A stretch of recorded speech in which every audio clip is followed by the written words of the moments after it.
What's going on, family? I'm Scrapbook Boxing. I would love to share with you my number 8 greatest boxer of all times. His name was Archie Wright. You know him simply as Archie Moore. He was given a nickname as Ancient Archie for his lifetime achievement in the ring. But a longtime friend and mentor of Archie Moore's, his name was Jack Murphy. He would give him the name, the Old Mongoose. I would love to continue my conversation with you with Archie Moore right here on the Museum of the Forgotten Fisticuffs series. I'll be back in one moment.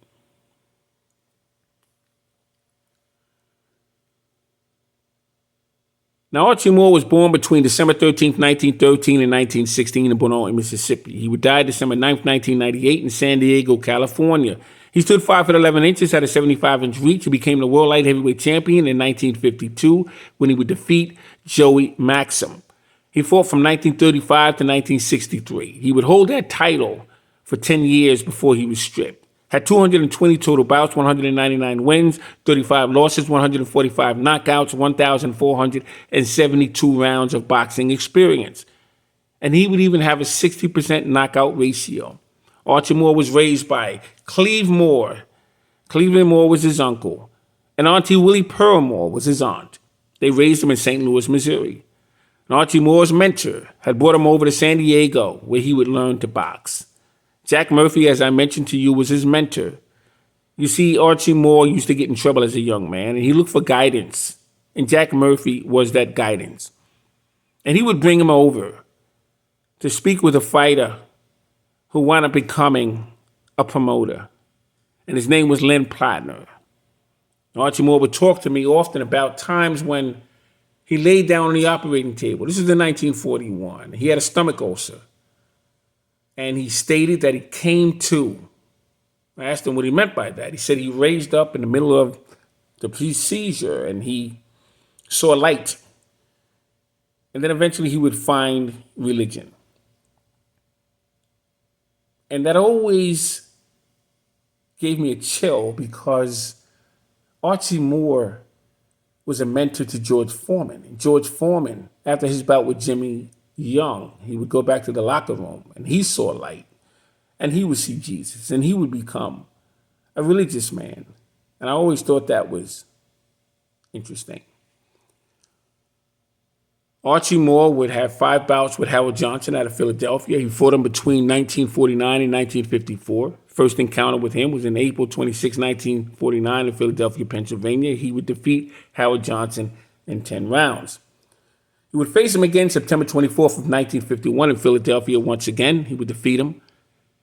And Archie Moore kind of knew at that point, with all the tricks and trades of experience that he had, that Howard Johnson couldn't keep up with him. But he was sadly mistaken when he faced him December 10th, 1951 in Milwaukee, Wisconsin. Moore would lose to Howard Johnson in 10 rounds. January 29th, 1952, Toledo, Ohio. Moore would defeat Howard Johnson in 10 rounds. But on August 11th of 54, Archie Moore would face Howard Johnson in New York's Madison Square Garden. I think that was the most interesting encounter between the 5. And he would knock him out in the 14th round. Very interesting experience that Archie Moore would have with Howard Johnson. And Archie Moore would encounter Howard Johnson a total of 6. He would win 5. Johnson would win 1. And that would be their career between the two of them. Now, between November 27th of 1942 and March 18th, 1944, Moore would face Jack Chase, who was known to the boxing community as Little Joe Louis. He was a one-time California middleweight and light heavyweight champion. He would face him 6 times. Jack Chase was one of the 8 members of the Black Murderers Row. And Jack Chase would win the light heavyweight championship title from Watson Jones. And what was interesting about Jack Chase, as good as a fighter he was, he would eventually become a chauffeur from Mae West. But Charlie Burley would take the title away from Jack Chase. I'm speaking of the California Light Heavyweight Championship title. Jack Chase would have his wars with Eddie Booker. They would swap titles back and forth. But on November 27th, 1942, in San Diego, he would win 10 rounds. May 8th, 1943, San Diego, California.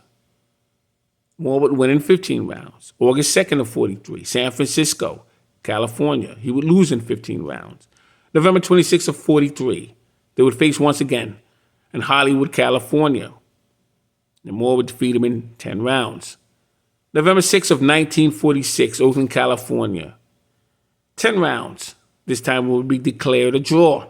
March 18th, 1947, Los Angeles, California. 9th round knockout. Archie Moore was amazing. Archie Moore would have 7 knockouts amongst all of the Black Murderers Row. He had the most of that group that would face one another. And yes, I consider Archie Moore and Izard Charles members of the Black Murderers Row. I even include Jimmy Bivens. So yes, I would have all those men included. Archie Moore would take on Izard Charles 3 times between 1946 and 1948. Izard Charles would turn professional in 1940 along with Ray Robinson and Willie Pep, Ike Williams, Jimmy Bivens, Cleo Shane, and I consider Jacob LaMotta a 1940s fighter. May 20th of 46, he would face him in Pittsburgh, Pennsylvania, and Charles would win in 10 rounds over Archie Moore. May 5th, 1947, Cincinnati, Ohio. Charles would defeat Archie Moore once again. January 13th of 48, Cleveland, Ohio. Izard Charles this time would stop Archie Moore in 8 rounds. And Archie Moore had explained to me that Izard Charles and Charlie Burley were the 2 toughest opponents that he would have to face. He said they were very fast on their feet, fast with their hands. They were very crafty, jerk head movements, and he had a ton of heart. And Archie Moore would take on Jimmy Bivens, fought him 5 times between August 1945 and February 1941. 1945 and 1951. August 22nd, 1945, he would take him on Cleveland, Ohio, and Bivens would stop Archie Moore in 6 rounds. September 8th of 1947, he was supposed to meet up with Jimmy Bivens. But on September 8th of 1947, he would eventually meet him in Baltimore, Maryland. And Jimmy Bivens would stop Archie Moore in 9 rounds. June 29th of 48, Baltimore, Maryland, Jimmy Bivens would lose 10 rounds to Archie Moore.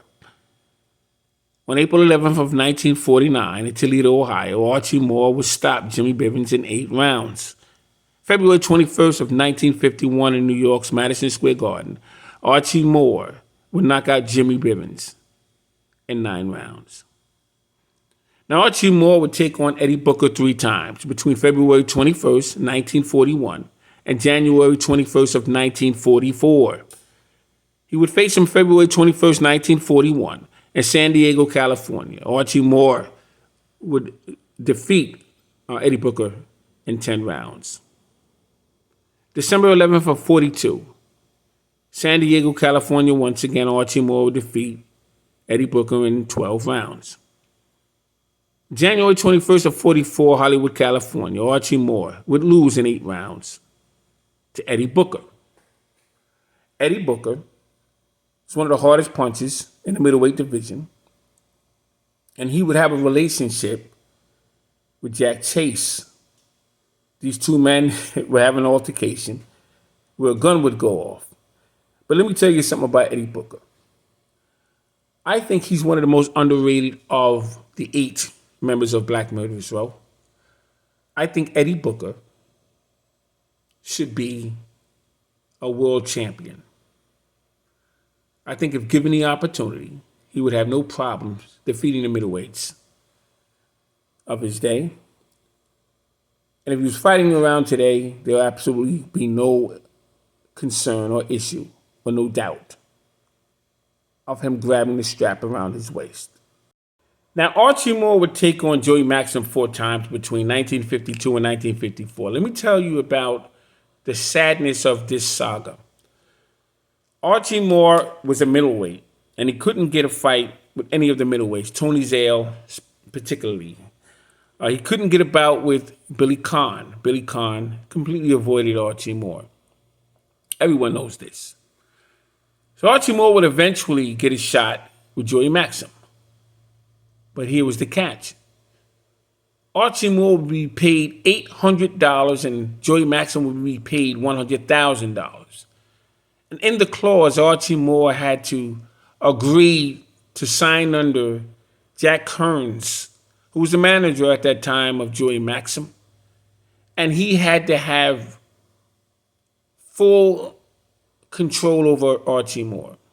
So regardless of whether Joey Maxim or Archie Moore would win the rematches, Jack Kearns would still be their manager, and he would make money from either one of them. That was a sad, sad situation that a lot of black fighters had to fall under. And that's why a lot of the black fighters didn't get title shots, because the purses that they were offered was inhumane, really. I mean, it's almost like they were treated as they were not human. To sit across the bargaining table, offer a man $800 and another man $100,000 is absurd, because you're taking from his purse. You're taking food off of his table. You're taking any money that that man wanted to put in a trust fund for his child, and he's putting his life on the line. And then he has to guarantee 4 separate bouts with you. And I'm sure there were times where he had to, as they say, put it in a tank or put his hands in his pocket or be handcuffed. And he had to make a decision. But Archie Moore would sacrifice all that because he wanted a shot at the title. You see, it was Archie Moore and Ezra Charles who had that problem.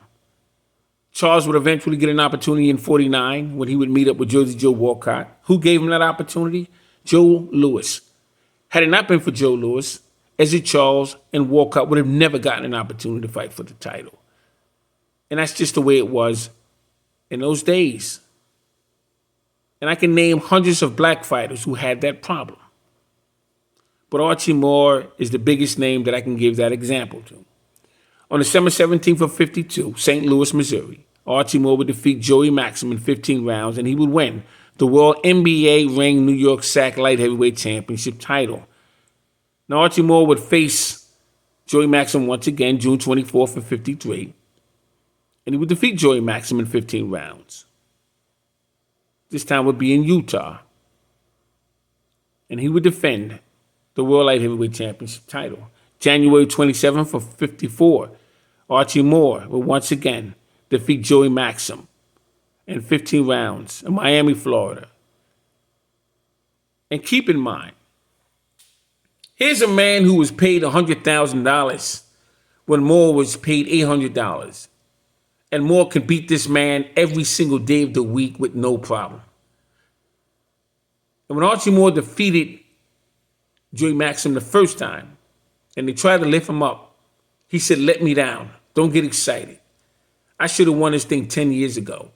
You know what they did to me. You know what he did to us. So let's be cool. And let's hold this championship strap with class." That was Archie Moore. Archie Moore would take on Yvonne Durrell. December 10th of '58, Montreal, Quebec, Canada. And Archie Moore would be dropped 3 times in the first round. And he would drop Yvonne Durrell. It was the most exciting light heavyweight championship contest, in my opinion, in boxing history. Now, yes, you had a fight between Danny Nardico and Charlie Norcus.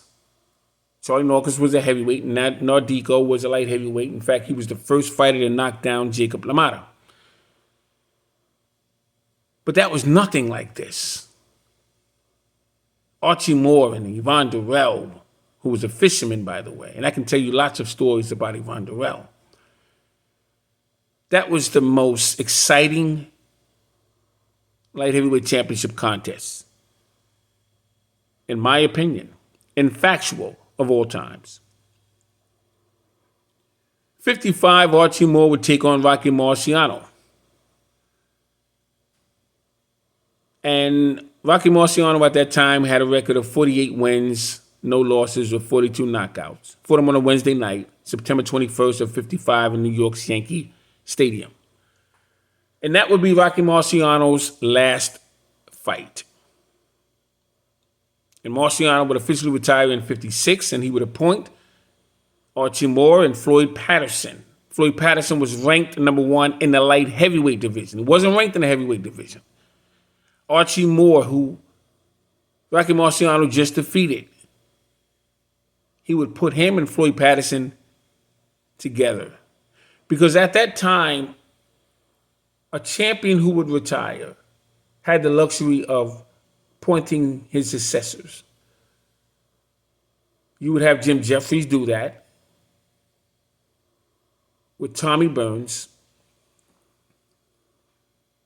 And he would give Tommy Burns that opportunity. You had Joe Louis do that with Archie Moore. With George Joe Walcott and Eddie Charles. You would have Gene Tunney do that with Jack Sharkey and Tommy Loughran. So that was always the case. And I'm getting off topic, but I did mention to you, while the establishment was very upset because Joe Louis gave the opportunity to Eddie Charles and George Joe Walcott. And they made it very difficult for Eddie Charles because Joe Louis held that title for 12 years, 25 title defenses. They loved Joe Louis. But they felt it was time for a white champion. And you had a fighter who they were trying to appoint. His name was Lee Savoy. And when Charles and Walcott faced one another, they didn't recognize Charles as universal champion because they felt Lee Savoy was supposed to get that shot. So it wasn't until Charles would meet Joe Louis in 50 at Yankee Stadium,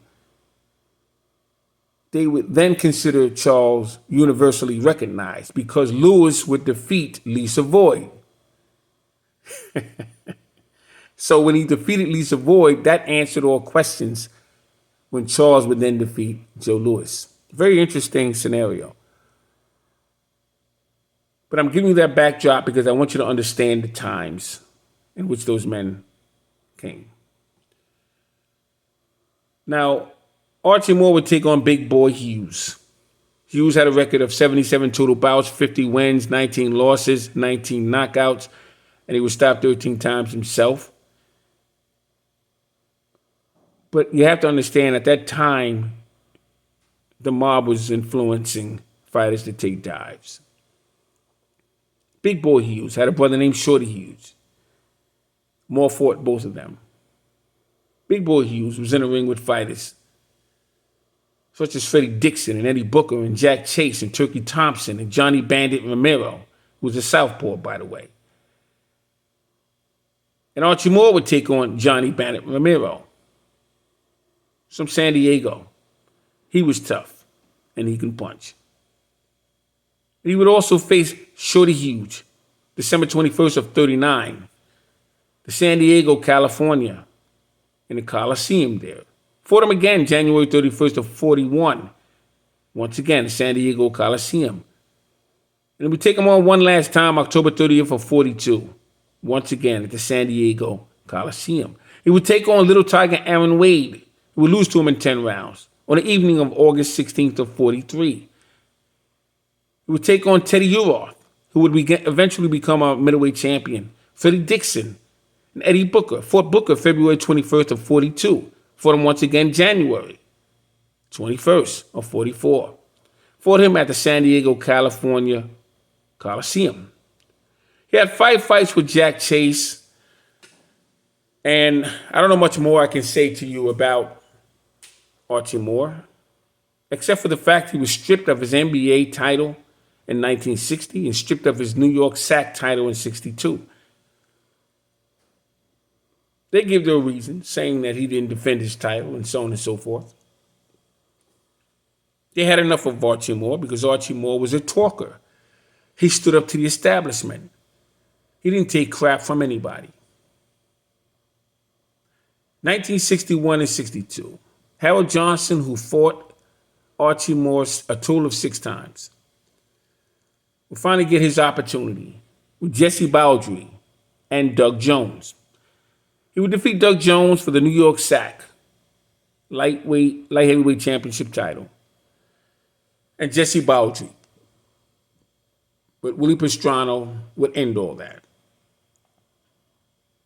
May 28th, 1962, Los Angeles, California. And Archie Moore would eventually take on Muhammad Ali. At that time, Ali had a record of 15-0 and 12 knockouts. Fought on November 15th, 1962, Los Angeles, California. And how that bout came about was Archie Moore was a mentor to a young Cassius Clay. And Clay at that time was very disrespectful. He was always disrespectful, as much as we think of Ali. But as a young man, he called it clowning and playing around, but he didn't have any respect for authority. He didn't have any respect for adults. He just didn't. And Archie Moore asked him to sweep around the gym area, not even the whole gym, around the ring. And Cassius Clay didn't want to do it. I came here to train, not to clean. See, at that time, you didn't talk like that to an adult. And this is when all of this disrespect of young people started. But he did. And Archie Moore said, I'm going to tell you one more time, sweep the floor. See, it didn't come a suggestion until after the disrespect. It became not a request, but a demand. Because if he couldn't control Cassius Clay, he couldn't train him. And Cassius Clay said something that Archie Moore never thought he would hear. And he told me this personally. And he was very hurt by it. He said, "You old enough to be my granddaddy." And that hurt Archie Moore because, see, at that time, the elders would always try to influence the younger generation. That's just the way it was. And here comes a new generation that was completely disrespectful. And so they had to fight. Ali with the Moore and 4, and he would stop him. And he said Archie Moore should be collecting a pension. I don't know why he's still hanging around here. Total disrespect. But Archie Moore was, in my opinion, I have him number 8, is the greatest boxer of all times. And what I have explained to you, if that doesn't convince you, I don't know what will. He won 15 rounds. Fighters say they don't go 15 rounds. They're not in the conversation. He fought in different arenas, fought in different countries. He fought the Black Murderers Row, every last one of them. He was in there with Eddie Charles. He got in the ring with Ali. Faced Joey Maxim. Fought all of them, Lesnar Vince. Every last one of those fighters that would get in the ring with him. He faced them. How can you compare any other resume to Archie Moore of those years? Archie Moore,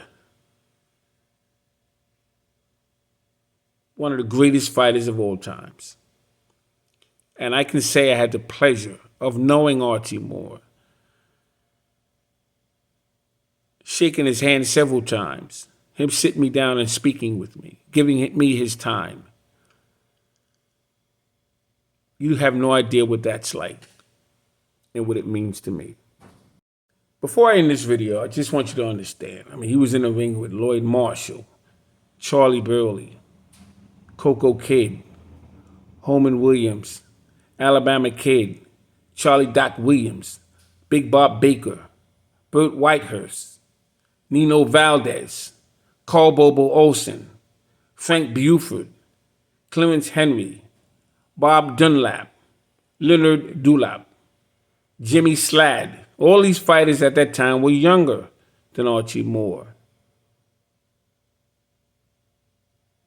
And Archie Moore would still take these fighters on. My God. Thanks for listening. Look out for my number 9 greatest fighters. I'm almost done with this. And then I'll get on to the number 10, which is the most exciting to me, believe it or not. Thanks for listening, and be well.